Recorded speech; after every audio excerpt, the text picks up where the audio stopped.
Bonjour mesdames et messieurs, bon réveil et bienvenue dans ce journal.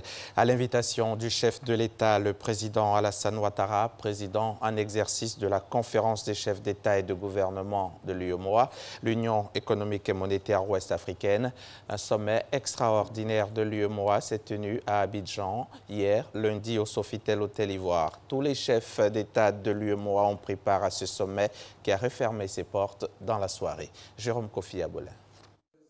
Fini la session extraordinaire de la conférence des chefs d'État et de gouvernement de l'UEMOA qui s'est tenue ce lundi 10 avril 2017. Rencontre au cours de laquelle la question sécuritaire a occupé une place de choix. Sur ce sujet, le président de la République, Alassane Ouattara, président en exercice de l'UEMOA, a demandé que l'on mette l'accent au sein de l'Union sur la mutualisation des moyens pour prévenir la menace terroriste. Nous avons échangé sur les progrès importants réalisés dans notre espace commun, qui a affecté en 2016 un taux de croissance de 6,8%, soit 4 fois le taux moyen au niveau de l'Afrique subsaharienne, qui n'était que de 1,6%. Nous avons cependant noté les défis sécuritaires et économiques de notre Union.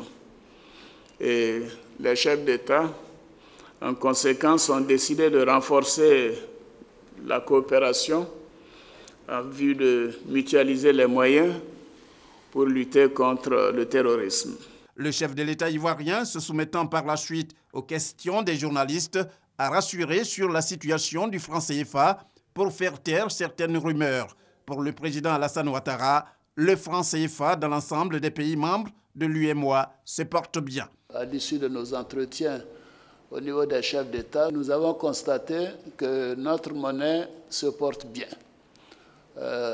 La zone UEMOA a des réserves de change qui représentent plus de 5 mois d'importation, alors que, en général, la règle retenue dans le monde entier est d'environ de 3 mois d'importation. Donc il faudrait que toutes les informations sur la solidité et la pérennité de notre monnaie soient bien expliquées. Cette zone est bien gérée, les ressources en devises sont importantes, les politiques macroéconomiques sont bien tenues, la croissance économique est forte, 4 fois la moyenne sur le continent africain, 6,8%, comme je l'ai dit, par rapport à 1,6% pour la moyenne du continent.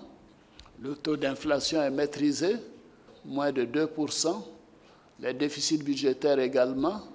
Et bien sûr, la dette extérieure fait l'objet de toutes les attentions. Je voudrais donc rassurer les uns et les autres, et notamment nos populations, que notre monnaie est saine et elle est de bonnes mains.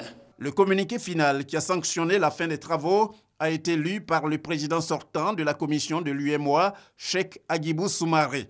Il a révélé le nom de son successeur en la personne de Abdallah Bourehima, le candidat du Niger.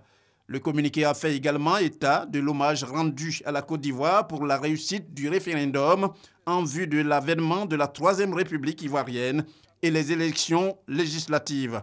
Il a aussi attiré l'attention des dirigeants de l'UEMOA sur les finances business pour faire allusion en Côte d'Ivoire à l'agro-business afin que la vigilance soit de mise face aux velléités d'arnaque.